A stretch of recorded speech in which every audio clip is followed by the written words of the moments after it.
มือ10 นิ้วกราบนบนอบน้อมยังพระติรัตนแก้วเจ้าตั้ง3 ประการอันมีพระพุทธพระธรรมพระสงฆ์อันเป็นสรณะที่เปิ่งที่เคารพนับถืออันสูงสุดในชีวิตกราบคารวะแทบไตรไวยสาปารมีธรรมพระมหาเถรานุเถระเจ้าคณะพระสังฆาธิการภิกขุสงฆ์สามเณรจุตนจุองค์โดยความเคารพขอเจริญสุขเจริญปรญาติโยมศรัทธาสาธุชนพุทธบริษัทติ่นจองห้องวัดจุหนุ่มเท่าใจยิงก็ขอน้อมต้อนรับทุกท่านเข้าสู่รายการมรดกธรรมกำเมืองและสาระธรรมกำเมืองต่างสถานีวิทยุกระจายเสียงพระพุทธศาสนาแห่งชาติและสังคม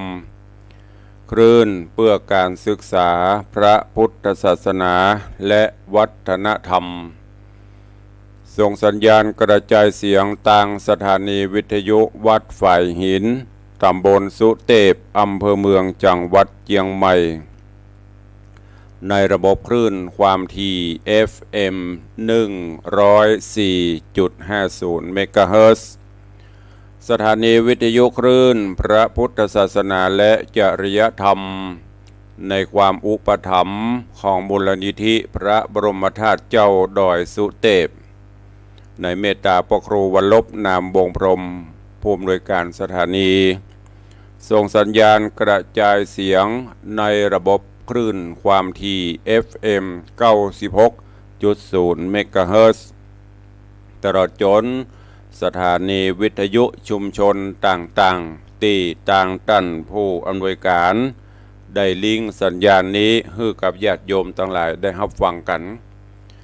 พร้อมกันนี้ยกมือ10 นิ้วกราบถวายการต้อนรับและเจริญพรต้อนรับครูบาอาจารย์ท่านเจ้าประสงค์องค์เนรตลอดจนศรัทธาญบุญทุกท่านที่ได้เข้ามาติดตามรับชมรับฟังทั้งภาพและเสียงการไลฟ์สดทาง Facebook ไลฟ์ของวัดวังสิงห์คำ Facebook ไลฟ์ของทีวีวัดฝ่ายหิน Facebook ไลฟ์ของธรรมะคลายเครียด Facebook ไลฟ์ของธรรมะภาคเหนือ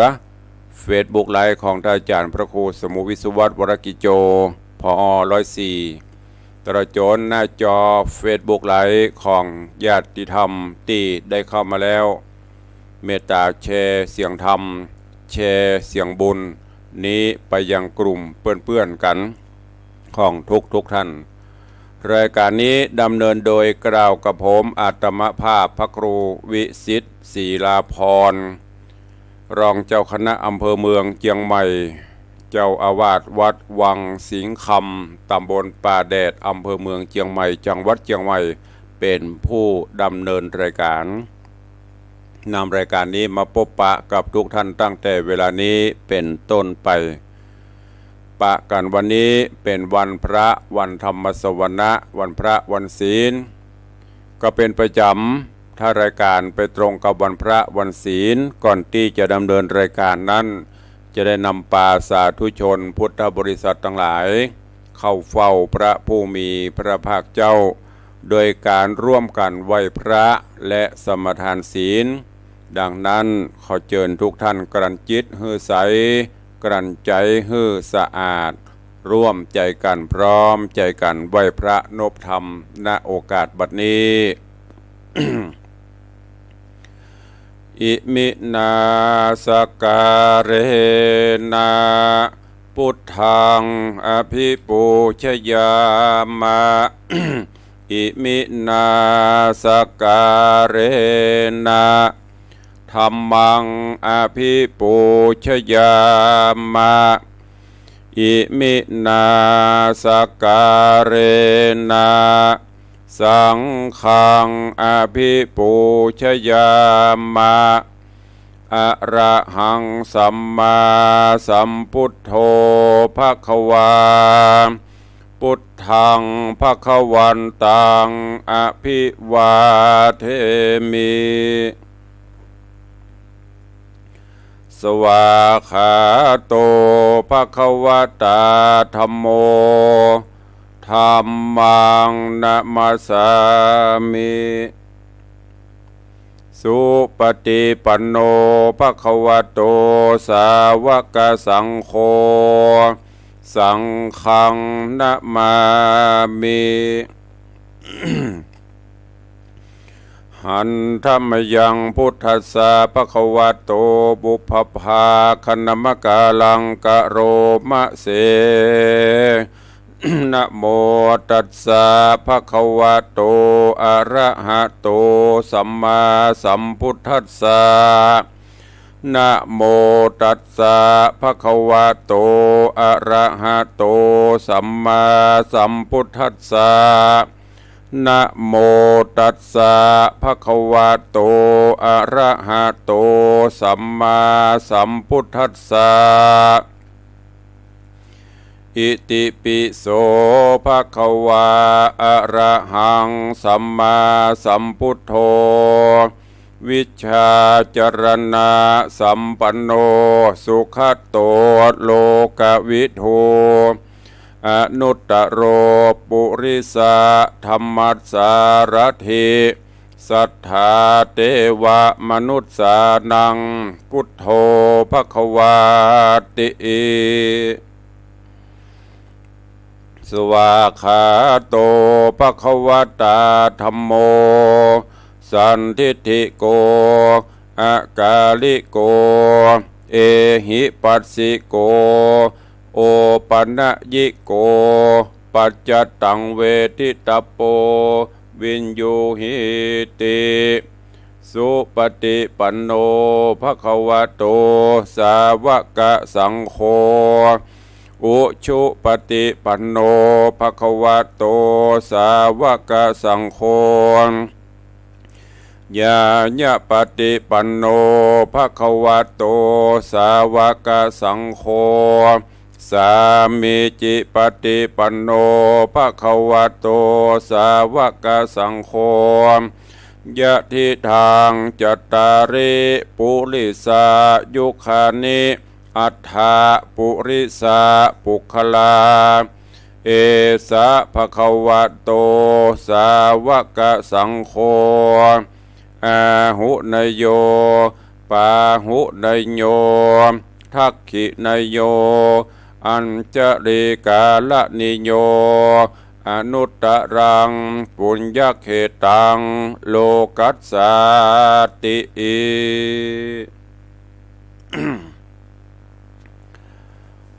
ได้เข้าเฝ้าสมเด็จป่อพระผู้มีพระภาคเจ้าสรรเสริญพุทธคุณธรรมคุณสังฆคุณวันนี้เป็นวันพระวันศีลญาติโยมศรัทธาก็คงจะไปวัดไปวาใส่บาตรญาติปกทำบุญสูนตานสร้างตานะปารมีธรรมโดยการฮึดตานรักษาศีลเจริญเมตตาภาวนาเนาะตอนนี้ไปตั้งจิตตั้งใจสมาทานศีลเนอข้อวัดปฏิบัติเบื้องต้นอันเป็นหลัก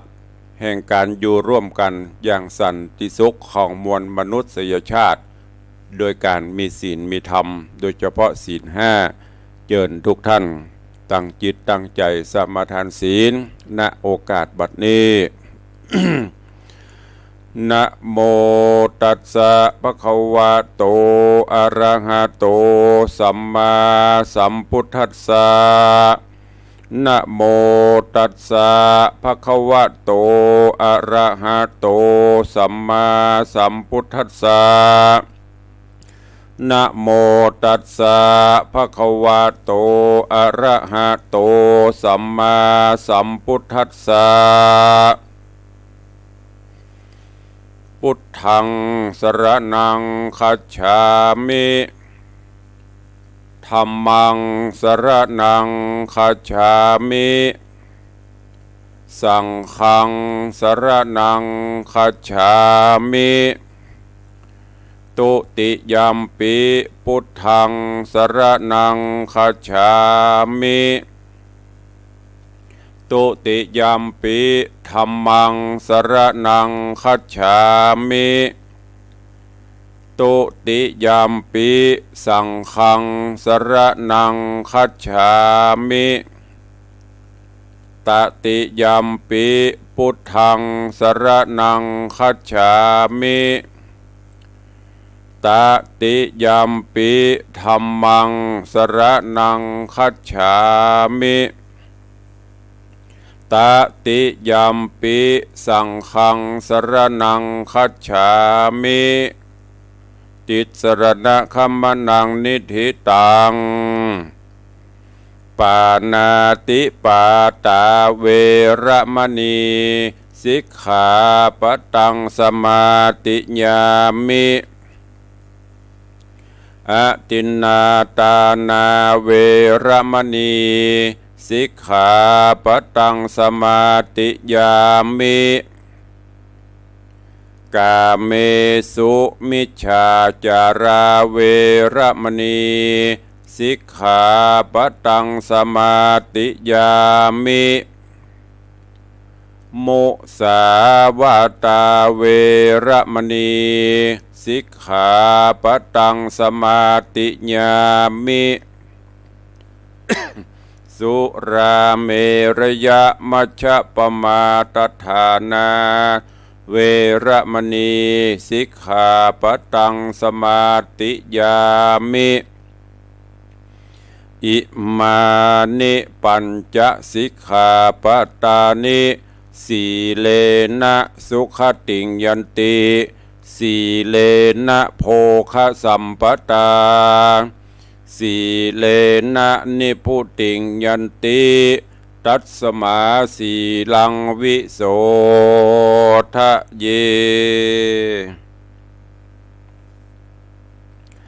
ได้เข้าเฝ้าพระผู้มีพระภาคเจ้าแล้วได้เปล่งวาจาตั้งจิตตั้งใจสมาทานเอาข้อวัดปฏิบัติของเจ้าพุทธของมนุษย์เจ้าโลกนั่นก็คือศีลห้าเพื่อนำไปประพฤติปฏิบัติในการดำเนินชีวิตประจำวันวันนี้ก็ขอให้เป็นวันแห่งความสุขของทุกท่านเด้อขอบคุณพระรัตนตรัยแก้วเจ้าทั้งสามอันมีพระพุทธเจ้าพระธรรมเจ้าพระสังฆเจ้าปกเกตเกล้าเกษาพิบาลปกปักรักษาญาติโยมศรัทธาญบุญทุกท่านคือได้มีความสุขความเจริญแกล้วกราดปลอดภัยอยู่เย็นเป็นสุขเหมือนกันทุกท่านก็เข้าสู่รายการวันนี้เวลาก็เว้ยเนาะล่วงเลยไป20 กว่านาทีละก็ขออนุญาตตักได้ครูบาอาจารย์ท่านเจ้าวันนี้เป็นวันพระวันศีลหลายวัดหลายวาก็คงจะเปิดเสียงนี้ภายในวัดเปิดเสียงนี้ให้ญาติโยมได้รับฟังในยามตีเปิ่นมาทำบุญตักบาตรยามเจ้าหรือบางท่านก็อาจจะเปิดในยามบ่ายก็ขออนุญาตต้อนรับญาติโยมศรัทธาวันนี้หายไปแล้ว กดแค่แป๊บเดียวไปตัวใดคนแล้ว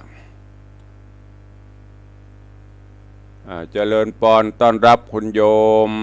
แม่เลี้ยงทัดพิชาสุสิงคำเนอร์รัตนมหาอุบาสกอุบาสิกาวันนี้เข้ามาแต่เจ้าขอบคุณอนุโมทนา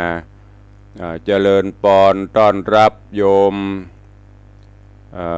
ปฏิวัติยาสมุทรพิหายตายยามเจ้าวันนี้เตรียมตัวไปทำการทำงานเจริญปอนต้อนรับคุณโยมสลินทิพย์บุญเลิศเจริญปอนต้อนรับโยมปินันล่าปินันจรันปิยจันทร์อาสลมโดยสิวเนอะเจริญปอนต้อนรับคุณโยมอรพินใจทิกรเจริญปอนต้อนรับพิธาจารย์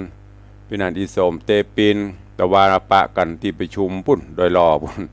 วันนี้ประตังใดพ่องจ้า เจริญปอนโยมพี่อัญชลีคำกิติกราบใบสาท่านเจ้ามหาพรหมวิมลรัตน์ธรรมโควัดพวกจ้างวันนี้ได้เข้ามาติดตามรับชมรับฟังแล้วก็เจริญปอนยายเพลินเปื้อนเกษตรกำลังเข้ามารับชมรับฟังตุลุงบ่ค่อยคล่องนะกับไอ้คอมไอ้เคิร์มนี่นะมันจะไหลขึ้นไหลลงรถแรดกำลังจะเปิดที่โทรศัพท์มือถือมันไหลแปลบลุดหายไปทั้งหมดก็ขอบคุณอนุโมทนาเนอะที่กำลังเข้ามาติดตามรับชมรับฟังกัน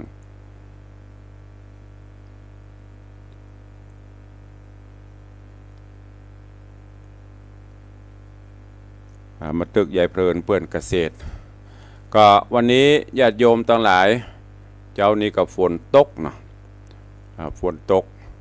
อากาศสดชื่นเย็นสบายก็ทรงจิตทรงใจพี่น้องญาติโยมที่ประสบภัยธรรมชาติน้ำท่วมเนาะโดยเฉพาะทางภาคเหนือเขานี่ก็ตั้งแต่เชียงใหม่เขานี่ก็เป็นบางส่วนแต่คงเป็นนักแต่ที่เป็นนักก็ตั้งเชียงรายพะเยาแป้น่านนี่โซนทางเหนือปุ่นตอนนี้ล่องไปทางภาคกลางปุ่นละกระแสน้ำไหลปีนี้หลายตีหลายแห่งได้รับผลกระทบเป็นวงกว้างก็ขอส่งจิตส่งใจส่งกำลังใจไปเนอะตอนนี้ก็ต่างส่วนราชการต่างคณะสงฆ์เฮาก็บ่ได้นิ่งดูดายหันภาพพระเจ้าพระสงฆ์ออกสงเคราะห์ช่วยเหลือพี่น้องศรัทธาญาติโยมฝ่ายเหือไปแจกข้าวแจกของยามน้ำนองศรัทธาทุกข์ยากตุเจ้าก็ลำบากก็ต้องช่วยกันไปอันไหนที่จะช่วยได้ก็ตอนนี้ถึงแม้น้ำระดับน้ำจะลดลงแต่คราบแห่งความเสียหายก็ยังมีนักจากนี้ไปก็จะต้องช่วยกันก็จะต้องมาเพี้ยวกวาดทำความสะอาดบ้านจองหอเฮือนทรัพย์สิ่งของที่ได้รับความเสียหายแต่ละครั้งแต่ละเตือเนี่ยโอ้เอามากองรวมกันนี่มันอย่างม่อนดอยเนี่ยก็หันจิตหันใจพี่น้องผู้ประสบภัยเนาะก็จะเนี่ยจะใดก็บะเนี่ยบะจังเนี่ยเนาะเพราะมันเป็นเรื่องของธรรมชาติเฮาบ่ฮู้ว่ามันจะมาวันใดอย่างบางเตื้อก็อย่างที่เขาได้ยินข่าวโหงเปิ้นก็เตือนแต่ว่าบ่นึกบ่ฝันว่ามันจะนักเนี่ยมันเป็นจะนักมันกำบอกอย่างตอนนี้ก็ยังครึมๆอยู่ทางเชียงใหม่ก็ใจว่าจะปลอดภัยแต่เนอะเพราะตอนนี้ยังกำลังอยู่เดือน11เดือน12แหมเนาะอย่างที่ว่าเพนเดือน12น้ำจะนองนะมันก็บ่แน่แต่ที่สำคัญก็ป้องกันไว้ก่อนเนาะแล้วก็พี่น้องพุทธบริษัทญาติโยมศรัทธาครูบาอาจารย์เฮา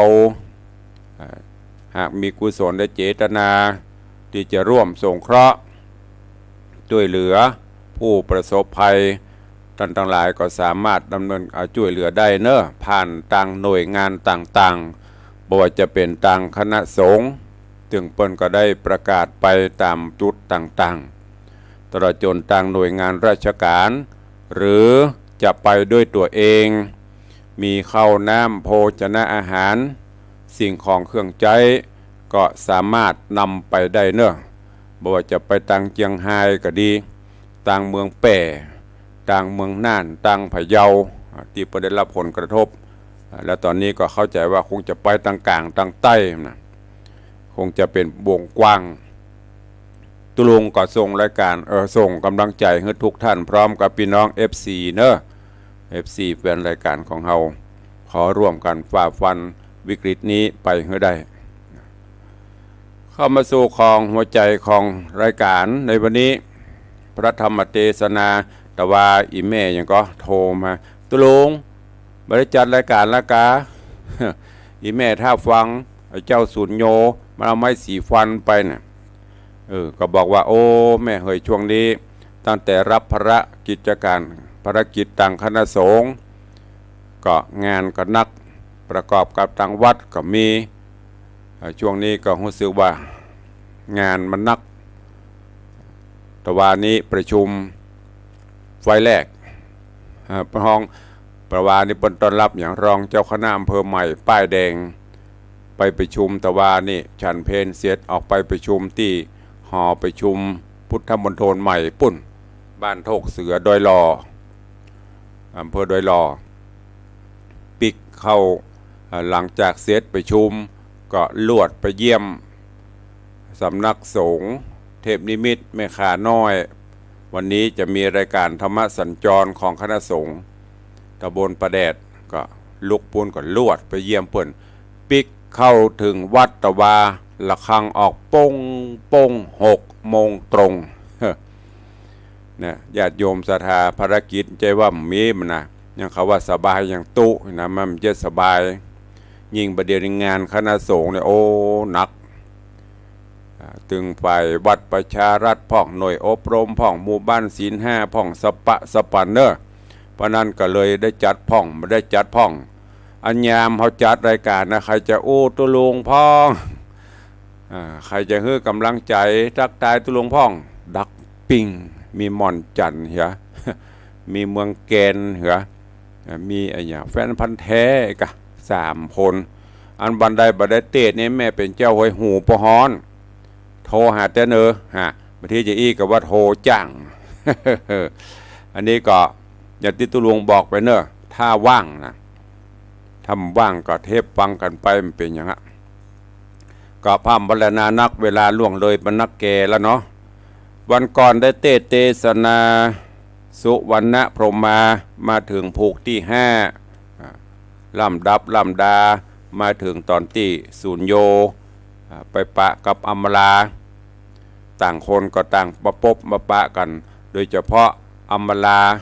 ก็เอายาไปหยอดปากให้ศูนย์โยจนปีกฟื้นขึ้นมาแล้วก็ถามเรื่องราวที่มาที่ไปกันจนหูเรื่องแล้วจากนั้นก็ตกลงโปร่งใจกันสมสู่อยู่ด้วยกันฉันผัวเมียนี่เนาะจนกระทั่งมีครอบมีครัวมีลูกมีเต้าเผยแพร่กันออกมาช่วยกันช่วยกันหาช่วยกันลิลำตำสร้างมีลูกออกมาจากนั้นก็ลูกก็ได้เอาไม้สีฟันของป่อนะไปสีได้จ้างได้อย่างเป็นจ้างเป็นอย่างขึ้นมากับขี่เล่นจนมีนายพรานมาปบมาปะใส่จ้างใครได้ก็ไปไล่ยิงจ้างเอาจ้างสุดท้ายนายพรานนี้ก็ไปโดนต่อที่เป็นบริวารที่มาเป็นมิตรแก้วสหายคำของสุญโยไล่ปีไล่อย่างจนได้รับความเจ็บปวดนอนทนทุกข์ทรมานจนสุดท้ายสุญโยก็ได้ไปปบไปปะเขาใส่แล้วก็ไปยุกไปยาจนกระทั่งไปวอกขาหักก็ไปยาจนหายมาหมดตึงมวลก็บลืมพระคุณอันยิ่งใหญ่ที่เปิ้นมีอยู่อันนี้แหละญาติโยมทั้งหลายคนเฮาเปิ้นว่าโพดสัตว์เป็นกูลโพดคนเป็นโตดลองไปโพดคนกันเนาะ มันจะปีกมาครบหัวนะแต่เพลโพดสัตว์นี่มันหูบุญหูกุลอันนี้มันได้ว่าเข้าไปเนอะกรรมโบราณเปิ้นว่าไว้แล้วก็เป็นเช่นนั้นนะเราระวังเปรียบเทียบเตอะสุมาเตอะเปิ้นว่าเอาอาหารหื้อหมูหื้อหมามันก็ยังหูจักกุลจักบุญหมานี่แม้แต่ได้กินข้าวกับไผ่หูจักไผ่นี่มันจะอยู่มันจะไอกตัญญูนะแต่คนนี่ จ่วยไปบางครั้งกับปีกมาโคบอยู่นะปีกมาโคบอยู่ส่งเคราะห์ไปปีกมาโคบอยู่มานึกถึงบุญถึงกุลแม้แต่ยังมาขอยืมสตุ้งสตางค์นี่เด้อเนี่ยที่เฮาหันนะเอามายืมสตางค์ปนิแปงหน้าน้อยตาน้อยหน้านิ้วกิ้วขมวดเสียงน้อยเสียงใหญ่จะได้เด้อพอได้ไปแล้วเป็นยักษ์เป็นมารแล้วเนอะ เอาเวลาอันนี้มันเจ้าตุลุงนะโยมเปิ้นมาเล่าให้ฟังเวลาเขาไปทวงนะตุลุงปะโถเหมือนเขาไปขอทานนี่อย่างอันเนี้ยหูจักบุญจักกูลผู้มีพระคุณแม้แต่เข้าปากเข้ามือก็จะไปลืมบุญกุลเนี่ยเป็นสิ่งที่ยิ่งใหญ่จะเป็นจะตายไปขอเปิ้นช่วยเหลือเฮาก็ต้องกตัญญูกตเวทิตาตอบแทนไปเมื่อคิตะโยธาไปพบไปปะสิ่งเหล่านี้ก็ลูกคิตะโยธาซึ่งเป็นลูกของอันสุญโยกับอมราเนี่ยจนกระทั่งใหญ่มาก็ได้ไปพบไปปะสิ่งต่างๆแล้วก็สงเคราะห์อนุเคราะห์ช่วยกันจนกระทั่งในตอนที่แล้วมาถึงที่วอกที่คิตะช่วยเหลือขึ้นมาเนี่ยแล้วก็มาเป็นบริวารไปหั่นใส่กินนรีเล่นน้ำกินนรีก็จะมีปีกมีหางอยู่เนาะลงไปเล่นน้ำถอดปีกถอดหางไว้วอกไปหั่นใส่เอาของเปิดไปเผาขว้างให้หมดเอาล่ะตอนนี้ยุ่งละสิจะปีกกับปีกบ่ได้จะบินกับบินบ่ได้จะเนี้ยจะดอย ก็เลยดวดเตียวอยู่เสาะว่าหากินผลไม้หลากไม้ไปเพราะของประจำกายคือปีกหางกินนรีโดนบอกเอาไปเผาหมดจนสุดท้ายกินนรีมูนี้ไปกินไปซอกกินเต้ากินแตงตีกิตะโยธาเพิ่นได้ปลูกไว้หมดไปเพิ่นมาปบมาปะเข้าใส่เนี่ยจะได้ก็จำเป็นต้องยอมเพิ่นจะอย่างก็จำเป็นต้องยอมสุดท้ายก็เลยยอมสมสู่อยู่เป็นกู้ผัวตัวเมียกันไปอันนี้ในตอนที่แล้วก็มีลูกมีเต้าออกมามีลูกมีเต้าสมสู่อยู่ด้วยกันก็มีลูกมีเต้าออกมา7-8 คนด้วยกันเนอะเรื่องราวของสุวรรณพรหมาจะเป็นจะได้หลังจากที่พ่อแม่ตายละไว้เหลือลูก7 คนนี่เขาก็เอาไม้สีฟันมาแบ่งกับปอแบ่งก็เลยกำจดหมดเนี่ยละของดีที่ปอที่แม่ไว้เป็นยอมเป็นย่าไปเจิญญาติโยมทั้งหลายเนอะติดตามรับฟังกันว่าเรื่องราวของสุวรรณพรหมาจะเป็นจะได้ติดตามรับฟังในตอนต่อไปณโอกาสบัดนี้ นะโมตัสสะภะคะวะโตอะระหะโตสัมมาสัมพุทธัสสะสาธุโวฟังลาโสตุจันนาสัพปุริสะตังลายตั้งยิงและใจม้วนหมู่ตีได้ปากันอยู่ทำทาดาฟังยังรัศธรรมเทศนาสุวรรณพรหมาลำดับมาถึงผูกที่5 ตอนปลายเนื้อเจ้าเจิญศรัทธาทั้งหลายหนุ่มเท่าจุงตั้งจิตใจเล่าทำทาดาฟังต่อไปนานี้และนากิระดังได้หูมณีเล่ายังมีเต้าเจ้าพญาสะเวยปลาใหญ่กว้างมีชื่ออ้างว่ามันตราชนกรพระผู้ทอนเต้าเจ้ามีลูกเต้าเป็นหญิงโฉมเป้าปิงสง่าอายุ15 ขวบปีชื่อสุมาลีนอดน้อยเต้ายอดซอยปุรียังมียันดีใจจ้าเหตุเจ้าฟ้ายศใหญ่โนบน้อมไว้คืนวานการอายุผ่านแก่แล้วเต้าเป็นเจ้าลวดตายไปยันดวงใสนั่นใสคนน้อยใหญ่ยิ่งใจ ก็ละไว้ได้ปังเป่าบ่หูแล้วเล่าหักษาบ่หูวันตาขาบว่าไอบ่เข้าใกล้ตั้งทำกระทำกรรมตั้งบาปอย่าอันกระหยาบสามัญบ่เมินนานแต่เล่าคนหนุ่มเท่าหญิงใจต่างมีใจหมายหยาบจ้าต่างก็มาค้ำคาเสียกันเลยไล่ฟันบุบตีตายละหนีมวยมั่งละเมืองกวางมองได้คนยิงใจมวนหมู่หนีไปอยู่แดนไกลอยู่ดงไพรป่าไม้ส่วนว่านางหน้าไทยบุญมีอันเป็นลูกเต้าปุรีเจ้าฟ้าก่อนหนีพรากนาภายพันดันดงตันป่าใหญ่ก็ไปปะใส่ยังใจเจ็ดคนหมายพี่น้องกลางเต้ต้องไพรสนใจตั้งเจ็ดคนนั่นเล่าก็เอานางนอดเนาสุมาลีลักษณะดีบอดน้อยมาเป็นกู้หวยปริญญาก็มีหันและหน้าเมื่อนันนางนอดลาสุมาลีก็ป่าสามีหนุ่มเนาเจ็ดคนนั้นเล่าน้อยใหญ่ไปขับไล่ศึกกลาฮือพรากนานีกลายก่อนว่าศึกนี่ไปเมียนขาดนางก็ไปสะบวยราชแตนเมืองแตนเต้าบุญเรืองผู้เป็นป้อสืบสร้างต่อปุรี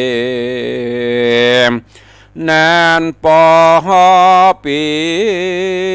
ขวบข้าเอานางนอดเอาบุญนาก็ทะลงขับผ่าต้องใหญ่เถิงเดือนเกิดไข่ดิลี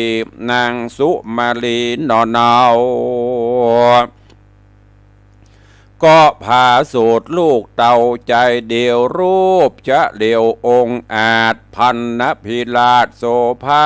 จิ่งใส่นามาชื่อซอยว่าเจ้าหนอน้อยปะหุปิตาว่าอ่านก็มีฮันและนาอันว่าเจ้าปะหุปิตานั่นใส่จำเลินใหญ่เลวปันปีเดือนวันปันจอดต่อเต่ารอดสาวปีเจ้าเกิดดีมักไฟไข่เฮียนกุลใหญ่กับตัวเฮือเป็นขัวเล่มกวางสมไฟอ่างไปลุนได้เป็นกุลเมื่อซ้อยจริงกล่าวถอยขอลายังสองขาพ่อแม่อนุญาตแก่ป่าหาไอดีสองบุญมีเป็นเจ้าก็อนุญาตเล่าตามใจกันยามโจกใจมาหลอดเจ้าน้อยยอดปะหุปิตาก็รีบไกลกราดย้ายบาดจากภาษาเร็ววายออกเวียงใจปะบายนาเตียวดันป่าดงนาเพื่อสะแวงหาความหูก็มีหันและนาเตนี้จักวันนาจะเล่าถึงราชสีเท่าตัวนั้นใส่อันเจ้าหนอไทยสุญโยได้ปาโลลิงลูไปเสพเมถุนอยู่จอมมันในโดงตันป่าใหญ่ดังกล่าวไว้หนหลังแม่มันทะลงขับพาประมาณ10 เดือนปันรอดไข่ก็เกิดลูกไทยสายตาก กลางดงนาป่าไม้ที่จิมไกลอาสะลมแห่งเจ้าอุดมปรสิแล้วมันก็หนีไปนาเข้าสู่ป่าดงตันเจ้าราศีหันดังอันก็เอาเด็กนั้นเลี้ยงไว้บ่ฮือใดเครื่องกาแล้วใส่นามาแถมสะลีเฮอสวดสดีไปนาชื่อว่าเจ้านอลาสิงหกติกุมารการจำเลินบานขึ้นใหญ่อายุไข่7 ปีเจ้าละสีบุญกวางก็แบ่งสร้างธนูปุนดีดูใจจะเล็งพอนาควันอามมิเถิง3แรงสอดจัดเป็นยอดธนูจุมศัตรูหยาบกราอันมาต่อตาพระจนเตี้ยงถอยโหนป้ายการบ่อาจตันต่อตามจีดงดำป่าเศร้าจริงบอกเล่าปั่นไม้แก่เจ้าบุญภายหนอไทยว่าแม่นเจ้าจักใจธนูคานจุงอธิษฐานติ้งตั้งมันอย่าเหือใจบันกลัวกลาไกลจักสมใจกูเจือดังไฟเอื้อพาธนาก้อนไข่ขี้ยาเมียนแล้วก็เอาธนูแก้วยืนปั่นเจ้าบุญพันสิงหกุมารก็มีหันและนาอาเถกติวสังยังมีในวันหนึ่งใส่เจ้าหนอไทยกุมารกามมาปานควายจอดใครเอวสอดดงดานเปื่อสำรานจมดอยพงกรีออกลายลามจิงไข่กำงามบอกเราแก่ป้อเจ้าสินใสว่าลูกขอลาไปจากห้องไปแอวต้องดงรีโจโอมดอกไม้มีหลายแหล่ออกดอกแผ่นำนาขอปิตาป้อเจ้าเอาอนุญาตเล่าไปดีเดเตอว่าอันแล้วเจ้าหนอแก้วละสีพิจารณาดีแจ้งทีก็หันแม่นตี้กองธรรมจริงไข่กรรมโอกาสอนุญาตตามใจแล้วใครจะใครท่านตอบว่าแม่นเจ้าหนอบุญแหนจักไกลกลาสอดลาดดันเอวปาโดโหองดานเคราะห์ภัยมันอุบาทอย่ามาปาดอินทรีย์สวัสดีข้ามเจ้าอย่าโศกเศร้าการได้จีดงไพรกล่าวแล้วเจ้าหนอแก้วสีหกุมารก็ย่อมือสั่นก้มกล่าวไว้ซึ่งเจ้าละสี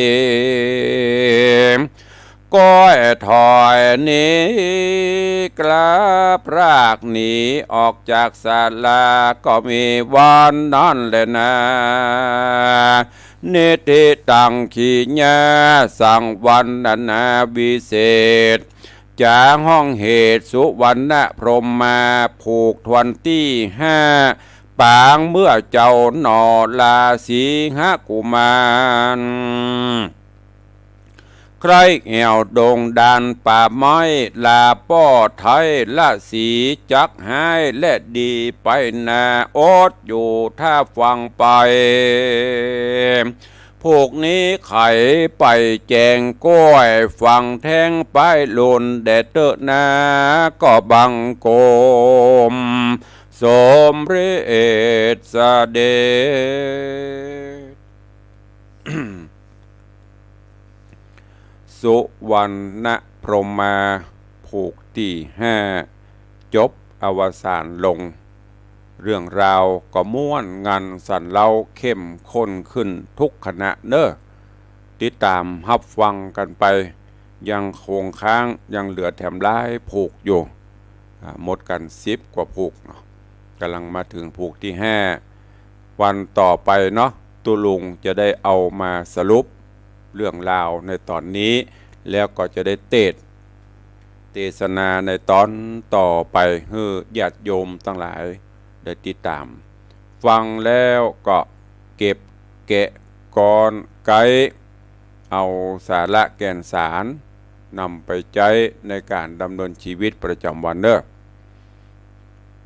แก่นธรรมอันหนึ่งที่ผ่านมานี้อย่างที่ไม้สีฟันอันวิเศษที่สีไปแล้วบ้วนไม้สีฟันแล้วก็บ้วนลงไปบะหินปนลงไปนั่นจะกลับกลายเป็นสปะคออันอย่างก็ได้อันนี้ญาติโยมทั้งหลายคำว่าบ้วนน้ำลายบ้วนอย่างลงไปหินสามารถกลับกลายนั่นก็หมายเปรียบเสมือนกำอูกำจ๋าของคนเฮาเนี้ยอูฮือเปิ้นฮักยากนักจักหวังอูฮือเปิ้นจังกำเดียวก็ได้เนี่ยกำอูกำจ๋าเฮาเนี่ยปากบานจะม่วนแม้แต่บะหินบะพายังสลายได้นะเฮาอูม่วนจาหวานนี่เขาได้อย่างมันถึงได้ลองอูบ่ม่วนจาบ่หวานอูปนห้องว่าปากบ่มีจะลดเกสร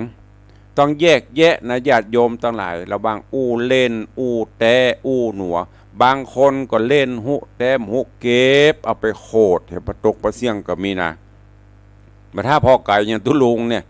ตุลุงจะอู้เป็นเล่นแต่บางครั้งเปิ้นหัวโอ้ตุนี่สวก แต่บ่ได้สวกนะคือถ้าอู้ถึงกรรมบะเก่ามันบ่จริตของไปของมันแต่ก็ต้องวิเคราะห์อู้กำจ่าเนี่ยอู้ม่วนจาหวานเนี่ยหินบะพาก็สามารถแตกบ้างได้อู้ที่มีเป็นสาระอู้แบบมีกำจ่าสงบเยือกเย็นแยกกันได้เนอะอย่างที่ตุลุงบอกไปถ้ากำโคดกำเกียดนี่มันก็ไปแบบเพราะนั้นก่อนที่จะอู้อย่างออกไปปฏิบัติต้องกันต้องกรองต้องมีสติมีสัมปชัญญะเหมือนอย่างลูกของอันเนี้ยสุญโยเนี่ยได้ไม้สีฟันปอหรือสีมาสีแล้วบ้วนลงอย่างถ้าได้อย่างบ้วนลงบะหินได้หมดก็เปรียบเสมือนกำอู้กำจาของเขาเนี้ยจะไปอู้ไปจ่าจะไปตักจะไปขอเปิ่งปารมีขอเพิ่นช่วยเหลือทำอู้บ่ม่วนน่ะไผที่ไหนจะไปใครช่วยเหลือเฮากำโบราณบอกอู้เฮาม่วนอู้เฮามีจะลดเกสรอู้อย่างเอาไปมันหอมเนี่ยคือหอมศีลหอมธรรมหอมออกปากไปจะตักจะตายจะอู้จะจ่าอย่างก็ฝากไว้กับทุกท่านตัวซึ่งตัวละครต่างๆเรื่องราวต่างๆนั้นเป็นปริศนาข้อคิดธรรมะทั้งนั้น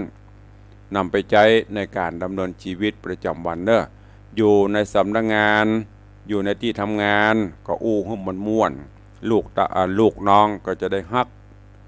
ได้อินดูยิ้มแย้มแจ่มใสอัธยาศัยไมตรีต่อกันไปเดี๋ยววันต่อไปตุลุงจะมาสรุปให้ฟังเนอะในเรื่องของสุวรรณพรหมาผูกที่5จบปริปุณณังไปก้อยติดตามฟังผูกทวนที่6 7 8 9 10ไปเรื่อยๆ จบไปเป็นผูกยังไม่มีเดิมพันเนอะกันเตดภาษานี้เงียบปิ้ง ไม่มีเจ้าภาพไม่มีโปรโมเตอร์ไม่มีเดิมพันใครจะปูจอมปูจาการเทศการทำก็ตามเจตนาเด้อปูจาก็ได้ว่ากันอันนี้ก็อู้ไปหั่นน่ะบอกบุญไปตุลงบ้าได้โลนึกว่ามีเจ้าภาพเลยนะยังไม่มี มีกระเทศบ่มีกระเทศฟังไปเด้อ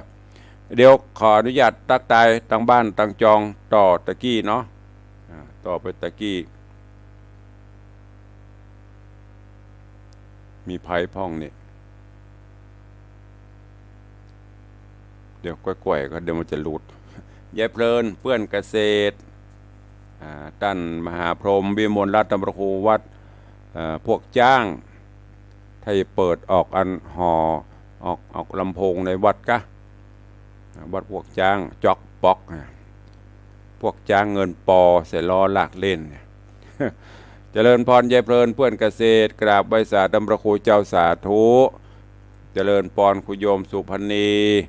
นามสกุลอย่างบุหุตุลุงอามได้ถ้าจะยานะ YA ต่างๆถ้าจะยาแต่ยำหูแต่สุพณีได้ให้ถูกละเจริญพรโยมละลักษณะเกตดีสาธุเจ้าเจริญพรคุณโยมธนวันพูดงามสาธุเจ้าฟังอยู่แต่บัดโทบัดดายเจ้าแล้วนี่อย่างบัดโทอ่ะเจ้า ตุลุงใครหูว่าเลตติ้งตุลุงเป็นจะได้พ่องไอ้ใครจะตุลุงว่ามี3 สายพอของเปิดโลนะก็เดียวโทรเนอะจะได้เช็คสัญญาณใต้รายการเจริญปอนท่านนายกเจริญคำยามาขอบคุณนักเนอะวันนั้นท่านนายกท่านสท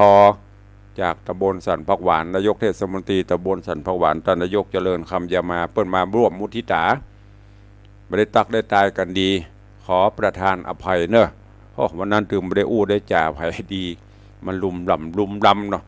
พระเถระผู้ใหญ่แขกผู้ใหญ่ข้าราชการก็เลยไม่ได้อู้กันดี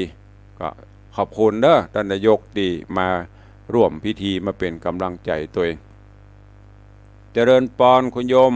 ชนจันทร์ซอนคำกับใบสาเจ้าสาธุเจริญปอนมีแต่ภาษาอังกฤษโยมเพชรกะถ้าจะแม่นเนาะเจริญปอนโยมแม่สุพิษดาวประพันธ์สาธุอนุโมทนาอ่านผิดอ่านถูกสู่มาเนอะมันเป็นคำภาษาอังกฤษภาษาอังกฤษก็เลยสะกดถูกพ่องบ่ถูกพ่องเพราะตุลุงของงูป่าเป็นน่ะได้กัน yes no อย่างตั้งแต่ฝรั่งมาหาแต่ถาม you can speak Thai you can speak เมืองฝรั่งกัน no เลยมันได้สักอย่าง how ก็ speak English บทจ้างก็เลยบ่เป็นแต่พ่องเล่นพ่องเนอะแต่แล้วก็คือภาษาไทยเขาเนี่ยจะไปละไปลืมกำเมืองนี่สำยิงอย่างตุลงเนี่ยกำเมืองถ้าเฮาบ่แล้วไผจะไม่ได้มันเป็นแก่งแคไปหมดอันนี้มันเป็นอย่างตุลงน้องบ่เคยเห็น เห็นมันเป็นกำไทยถ้ากำเมืองได้ก็บ่ฮู้นะเฮ้ยกูก็บ่เคยหันกำเตื้อเนี่ยบัดฟังแล้วมันแน่นอิ่มอกอิ่มใจอันน้องบ่เคยเห็นปะเนี่ย มันเป็นแก่งแคไปเหรอเอาแม่คำน้อยแม่แจมซอให้ฟังกันมั้งถ้ามีโอกาสซอไตเติ้ลรายการถวายตุลุงพ่อเด้ออยุธนาคุณน่ะบอกว่าซอไตเติ้ลรายการน่ะรายการอย่างแต่ก่อนนี้อันนี้เป็นไอซีบ่เลี้ยงสีหมื่นเมืองยองเปิ้นซอไตเติ้ลมาถวายนั่นน่ะ6 โมงเจ้าเปิ้นจะซอถวายใครจะนี่ก็คอมเมนต์เข้ามาเนอะขอย้ำประชาสัมพันธ์ข่าวสารญาติโยมตั้งหลายตัวช่วงนี้เป็นช่วงของฤดูการเข้าพรรษาทุกหลายตำบลหลายอำเภอเนาะกิจการของต่างคณะสงฆ์บ่ได้นิ่งดูดายอย่างคืนนี้ต่างตำบลประแดดก็จะมีโครงการธรรมสัญจรบวรพุทธศาสตร์รวมใจโดยหน่วยอบรมประชาชนประจำตำบลประแดดร่วมกับทางเทศบาลตำบลประแดดชมรมกำนันผู้ใหญ่บ้านกลุ่มสตรีแม่บ้านพ่อบ้านองค์กรต่างๆศรัทธาตายกตาญิกาทุกวัดจะไปรวมกันที่สำนักสงฆ์เทพนิมิตแม่ขาน้อยเนอะวันนี้เป็นครั้งแรกเป็นพิธีเปิดโดยเชิญชวนทุกท่านไปร่วมกันแล้วก็ของกลุ่มหนุ่มสาวจังหวัดเชียงใหม่ร่วมกับคณะสงฆ์จังหวัดเชียงใหม่ก็สัญจรไปตามวัดตามวาต่างๆกับฟังทางรายการเนอะทางสระปีมันก็จะมีโครงการพัฒนาคุณภาพชีวิตทางดอยสะเก็ด ต่างทุกอำเภอเพิ่นจะมีแล้วแต่ว่าเพิ่นจะเป็นระดับตำบลระดับอำเภอนี่ก็เชิญชวนได้ไปร่วมกันเนอะในช่วงของเข้าพรรษานี้ก็ไปร่วมกันตัวแล้วก็แถมอันหนึ่งหลังจากที่ออกพรรษาก็จะมีกิจกรรมงานต่างๆแล้ววันที่17กันยาก็เป็นวันสำคัญประเพณีเมืองเหนือเฮาแถมอันหนึ่งก็คือเดือน12เพ็ญหรือเดือน12เพ็งเนอะ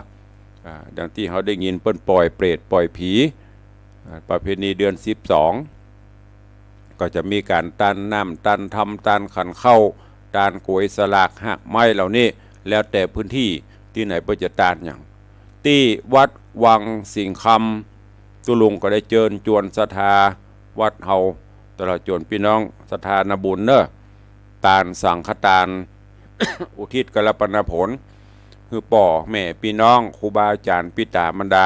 อย่างน้อยก็ขอฮือหลังคาเฮือนละ1ชุดหลังคาเฮือนละ1แก่นรวมพลเลยต้องไปเป็นบรรเนาะเจาะแจ๊ะอันนี้ของอุ้ยมอนอันนี้ของอีแม่อันนั้นของอีป่ออันนี้ของบ่อ้ายนะไม่ต้องรวมพลใส่ชุดใหญ่ไฟกระพริบไปเลยแล้วก็เขียนชื่อป่อชื่อตัวเก่าครอบครัวเขาเนี่ยจะอุทิศให้ไผจดจานจารึกใส่เข้าไปเป็นแผ่นเติบหันใส่เข้าไปยอดก็ใส่เข้าไปหันน่ะแล้วก็ยกไปตานนะที่วัดวังสิงคำเนอะใครจะมาห่วมก็มาวันที่17ซึ่งก็วันนั้นจะมีทางปอยอาจารย์บุญมาแม่ตูนแก้วทาคำแปงอาจารย์พอถนอมอาจารย์จิตราทาคำแปงอันนี้เปิ้นก็จะตันต้นเงินต้นใหญ่ต้นหลวงในการเป็นเจ้าภาพวางศิลาฤกษ์ลวดเอาตานวันนั้นแล้วก็จะมีของโยมปอเลี้ยงธนวัฒน์โยมแม่เลี้ยงทัดพิชาสุสิงคำหาอุบาสกอุบาสิกาตัวก็จะลวดตานต้นเงินวันนั้นตัวก็เชิญชวนทุกท่านเนอะส่วนออกพรรษาแล้ววันที่6 7 8 พฤศจิกายนวันที่6ที่7จะเป็นพิธีการต่อผ้าถักผ้าต่อผ้าตัดเย็บย้อมจุลและกฐินที่มหาวิทยาลัยฝ่ายเทินวันที่6ตลอดวันตลอดคืนวันที่7เพิ่นจะทอดถวายกฐินจุลและกฐินส่วนวางศิลาฤกษ์กุฏิสงฆ์วันที่8วัน3วันรวด6 7 8เนอะเชิญชวนทุกท่านตัวเอาแล้วเนาะวันนี้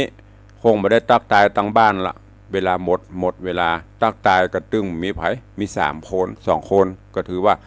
ได้มาตักตายกันแล้วเนาะตุลงขอนำรายการจากทุกท่านไปก่อนเนอะปะกันใหม่วันต่อไปขอกุลแก้วเจ้าทั้ง3ปกห่มทุกท่าน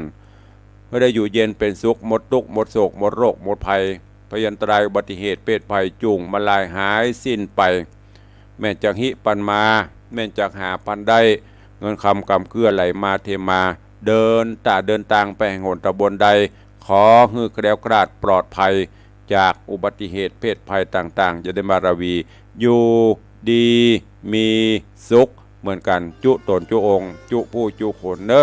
จัตตาโรธรรมาวัฏันติอายุวันโนสุขังพลัง